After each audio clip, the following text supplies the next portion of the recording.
ठीक है,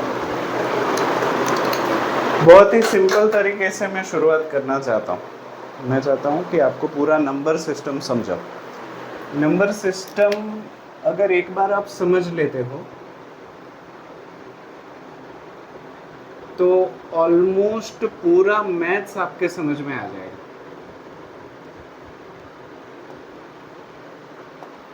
number system को समझ जाने के लिए सबसे बेस्ट तरीका है नंबर लाइन ले लो। तो यहाँ पे मैं एक नंबर लाइन ले लेता हूँ।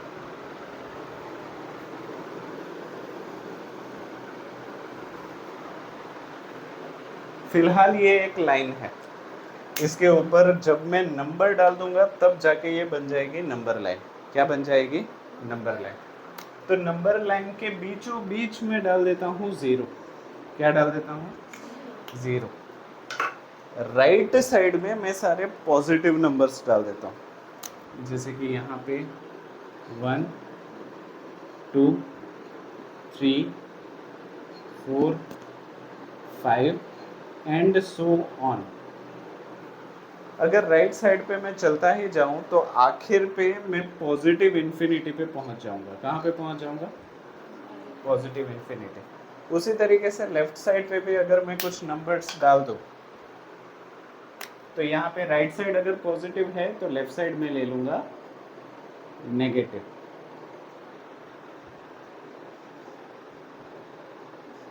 और उसी तरीके से लेफ्ट साइड पे भी आगे बढ़ता जाऊं तो मुझे नेगेटिव इन्फिनिटी मिलेगी।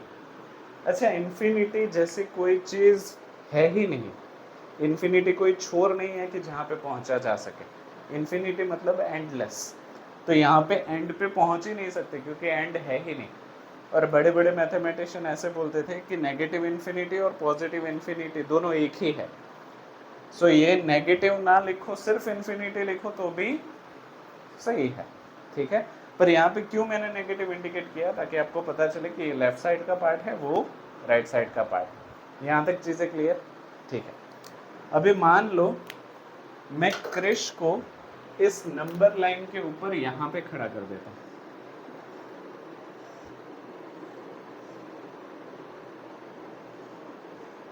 ठीक है, ये है क्रिश। ओके, और क्रिश के पास है थैला।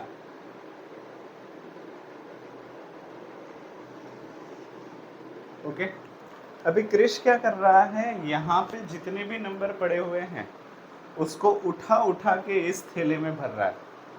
तो गैस कर सकते हो सबसे पहले उसके पास कौन सा नंबर आएगा? 1। 0 और 1 के बीच में खड़ा था और वो इस तरफ जा रहा है। तो सबसे पहले उसने कौन सा उठाया? 1 2 3 4 5 6, ऐसे वो उठाता गया और इस थैले के अंदर डाल दिया। वैसे तो एंड पे पहुंचना इम्पॉसिबल है, पर मान लेते हैं कि क्रिश किसी तरीके से एंड पे पहुंच गया और उसने वो पूरा थैला भर लिया, जिसमें +1 +2 +3 +4 और ये सारे नंबर्स हैं। ठीक है, तो इस थैले को हम क्या बोलेंगे पता है? गेस कर सकते हो? पॉजिटिव इंटीजर्स या फिर वेरी नाइस, पॉजिटिव इंटीजर्स या फिर नेचुरल नंबर्स। नेचुरल ही बोलेंगे ना कि नेचुरल बोलेंगे? हाँ, नेचुरल नंबर्स। तो पॉजिटिव इंटीजर बोलो या नेचुरल नंबर बोलो, दोनों एक ही बात है। नेचुरल नंबर को हम कैपिटल N से इंडिकेट कर सकते हैं। ठीक है, और पॉजिटिव इंटीजर को n+ से इंडिकेट कर सकते हो। तो यहाँ पे एक चीज समझ लो कि n और n+ दोनों एक ही है। पर हाँ, n+ दिखा हुआ मिले तो समझो कि वो पॉजिटिव इंटीजर की बात हो रही है, और सिर्फ n मिले तो समझो कि वो नेचुरल नंबर्स की बात हो रही है। नहीं नहीं, ठीक है। अभी मान लो कि क्रिश वापस आया, पूरा लाइन घूम के यहाँ पे आया और उसने बोला 0 को भी मैं साथ में डाल ही देता हूँ, क्या फ़र्क पड़ता है? क्या? 0 को भी मैं डाल ही देता हूँ, क्या फ़र्क पड़ता है? तो अगर नेचुरल नंबर के अंदर 0 को ऐड किया जाए, क्या बोल रहा हूँ? नेचुरल नंबर के अंदर अगर 0 को ऐड कर दिया जाए तो वो बन जाते हैं होल नंबर्स। क्या बन जाते हैं? होल नंबर्स, जिसको हम क्या इंडिकेट करेंगे? Capital WC। यहाँ तक चीज़ें क्लियर हो गई? तो क्या मैं ऐसे बोल सकता हूँ whole number is nothing but natural number plus 0? ठीक है। अगर इसको हम पॉजिटिव इंटीजर कह रहे हैं तो इन भाई साहब को क्या कहेंगे?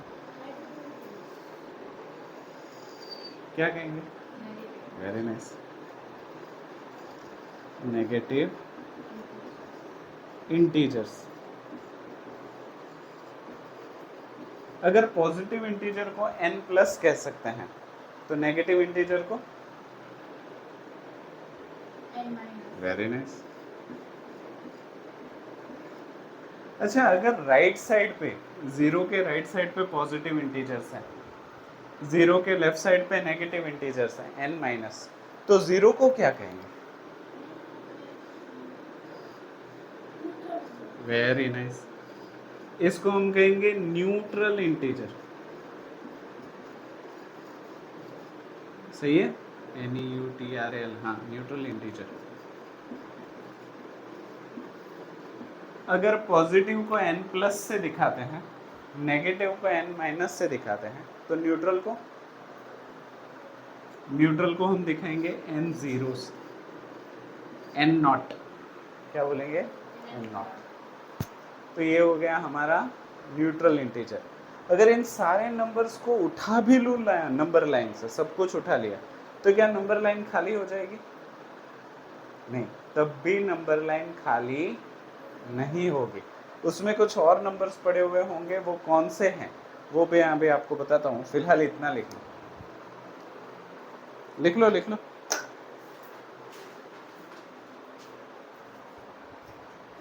ठीक, चलो कॉम्प्लेक्स पूरा नंबर सिस्टम ही समझ लेते हैं। कॉम्प्लेक्स नंबर क्या है, कि नंबर्स एक्चुअली मैथ्स में है कितने, वो सारी चीज़ें मैं यहाँ पे आपको डिस्कस कर देता हूँ। सबसे पहले जो चीज़ हम जानते हैं वहीं से शुरुआत करते हैं। तो जब भी हम 4th-5th स्टैंडर्ड में होते हैं तो नंबर्स सीखने के बाद, उसका एडिशन, मल्टीप्लिकेशन, डिवीजन सीखने के बाद टीचर पूरे फैक्टर्स पे चले जाते हैं कि फैक्टर्स क्या है नंबर के। तो आपको याद होगा, तो आप लिखते थे कि 1 जो है वो किस किस के टेबल में आता है, 2 जो है वो किसके टेबल में आता है, तो 1 और 2, 3 जो है वो किसके टेबल में आता है, तो 1 और 3, 4 जो है वो किसके टेबल में आता है, तो 1 2 का 4। ठीक है, तो ऐसे अलग अलग आप फैक्टर्स लिखते थे। बाद में टीचर आपको बताते थे कि फैक्टर्स के आधार पे हम 3 कैटेगरी में नंबर को बांट सकते हैं पॉजिटिव को। उसमें से पहला था प्राइम, मतलब ऐसा नंबर जिसके एग्जैक्टली कितने फैक्टर्स हो? 2, ना 2 से कम ना 2 से ज़्यादा। उसके बाद टीचर बताते थे कि जो प्राइम नहीं है वो क्या है? कॉम्पोजाइट है। जो प्राइम नहीं है वो क्या है? कॉम्पोजाइट। तो कॉम्पोजाइट नंबर यानी कि वो नंबर जिसके 2 से ज़्यादा फैक्टर्स हो। क्या? 2 से ज़्यादा फैक्टर हो। बाद में टीचर आपको पूछते थे, तो बताओ भैया 1 क्या है? तो आप सोचते थे कि 1 के तो 2 फैक्टर भी नहीं है, ना 2 से ज़्यादा है। तो 1 एक ऐसा अकेला लौता नंबर है जिसका सिर्फ एक ही फैक्टर है और वो है वो खुद, इसलिए उसको हम बोलेंगे स्पेशल नंबर। तो स्पेशल नंबर माने क्या? 1। वो वाकई बहुत स्पेशल है क्योंकि उसका इस्तेमाल मल्टीप्लिकेटिव आइडेंटिटी में होता है। उसको किसी पे साथ मल्टीप्लाई करो, उसका जवाब क्या आएगा? सवाल खुद। ठीक है, अभी ये सारे नंबर्स को पॉजिटिव इंटीजर्स में जो हमने नंबर लाइन देखी उसमें इंडिकेट करेंगे। न्यूट्रल क्या है, नेगेटिव क्या है, वो आपको पता है। ठीक है, अभी इन तीनों के पप्पा यानी कि ज़हलीन नंबर। क्या? ज़हलीन नंबर यानी कि इंटीजर्स सारे, चाहे वो पॉजिटिव हो, नेगेटिव हो या न्यूट्रल हो, उसको हम क्या बोलेंगे? ज़हलीन नंबर। ज़हलीन नंबर के ऊपर क्या आता है? हाँ, इनके पापा क्या है? Rational number. अच्छा, रैशनल का मतलब होता है तर्क संगत, लॉजिकल, जिसका तुक बने, जो समझ में आए। तो रैशनल नंबर का मतलब है लॉजिकल नंबर्स। तार्किक नंबर्स, जिसका तर्क बने, जो समझ में आए। यहाँ तक चीज़ें क्लियर होगी? ठीक है। अगर ये रैशनल नंबर लॉजिकल नंबर है तो इर्रेशनल नंबर का मतलब बता सकते हो? Illogical, nonsense numbers.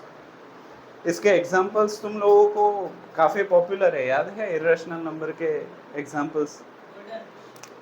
हाँ, गोल्डन रेशियो। गोल्डन रेशियो का सिंबल, ठीक है। गोल्डन रेशियो माने क्या? ठीक है, ये यूलर्स कांस्टेंट भी वो है इर्रेशनल नंबर, फिर पाई भी वही है, फिर गोल्डन रेशियो यानी कि ये गोल्डन रेशियो है। गोल्डन रेशियो मतलब कुदरत का आकार। क्या?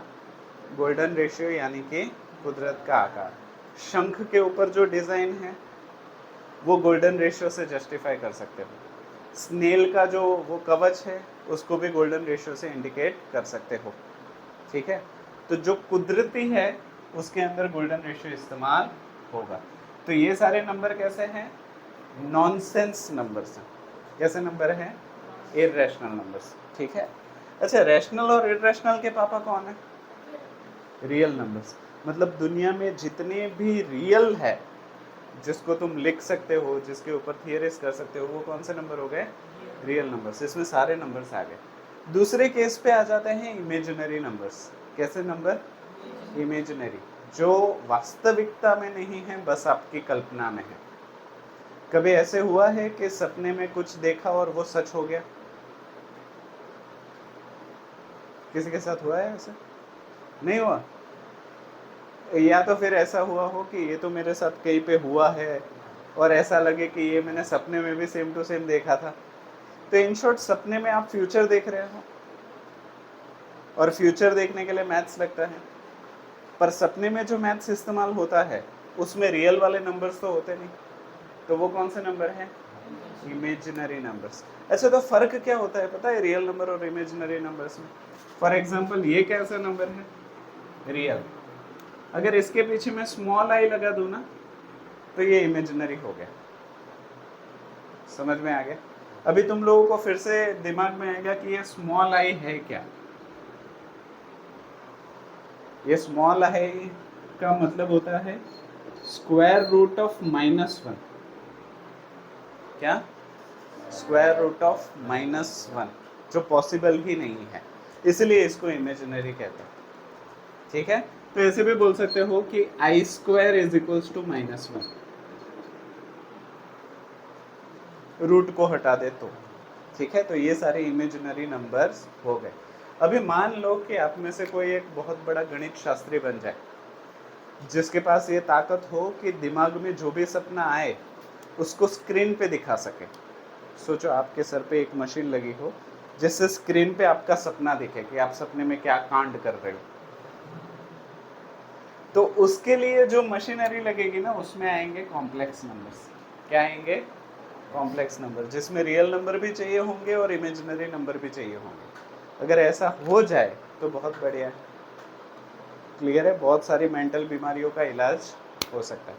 तो ये पूरा नंबर सिस्टम है, इसके बाहर मैथ्स कुछ भी नहीं है। शायद अगर हम एक कोई नंबर भूल रहे हो तो, पर मुझे नहीं लगता कोई नंबर भूल रहा है। यहाँ तक चीज़ें क्लियर होगी, तो इसके बाद हम आगे कल बढ़ेंगे। यहाँ तक कोई सवाल है तो पूछ लो। ओके, ठीक है, लिख लो लिख लो लिख लो।